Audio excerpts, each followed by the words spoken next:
కీర్తనలు 17 అధ్యాయము. యెహోవా, న్యాయమును ఆలకించుము, నా మొర్రను అంగీకరించుము, నా ప్రార్థనకు చెవియొగ్గుము. అది కపటమైన పెదవుల నుండి వచ్చినది కాదు. నీ సన్నిధి నుండి నాకు తీర్పు వచ్చునుగాక. నీ కనుదృష్టి న్యాయముగా చూచును. రాత్రివేళ నీవు నన్ను దర్శించి నా హృదయమును పరిశీలించితివి, నన్ను పరిశోధించితివి. నీకు ఏ దురాలోచనయు కానరాలేదు. నోటి మాట చేత నేను అతిక్రమింపను. మనుష్యుల కార్యముల విషయమైతే బలాత్కారుల మార్గములు తప్పించుకొనుటకై నీ నోటి మాటను బట్టి నన్ను నేను కాపాడుకొని ఉన్నాను. నీ మార్గముల యందు నా నడకలను స్థిరపరచుకొని ఉన్నాను. నాకు కాలు జారలేదు. నేను నీకు మొర్ర పెట్టుకొని ఉన్నాను. దేవా, నీవు నాకు ఉత్తరమిచ్చెదవు. నాకు చెవియొగ్గి నా మాట ఆలకించుము.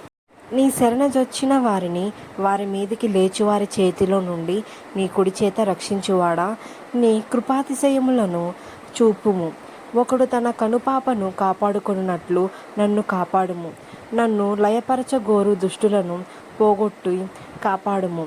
నన్ను చుట్టుకొని నా ప్రాణ శత్రువుల చేత చిక్కకుండను. నీ రెక్కల నీడ క్రిందన నన్ను దాచుము. వారు తమ హృదయమును కఠినపరుచుకొని ఉన్నారు. వారి నోరు గర్వముగా మాటలాడును. మా అడుగుజాడలను గుర్తుపెట్టి వారిప్పుడు మమ్ము చుట్టుకొని ఉన్నారు.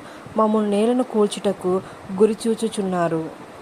వారు చీల్చుటకు అతురపడు సింహము వలెను, చాటైన స్థలములలో పొంచు కొదమ సింహము వలెను ఉన్నారు. యెహోవా, లెమ్ము, వానిని ఎదుర్కొని వాణ్ణి పడగొట్టుము. దుష్టుని చేతిలో నుండి నీ ఖడ్గము చేత నన్ను రక్షింపుము.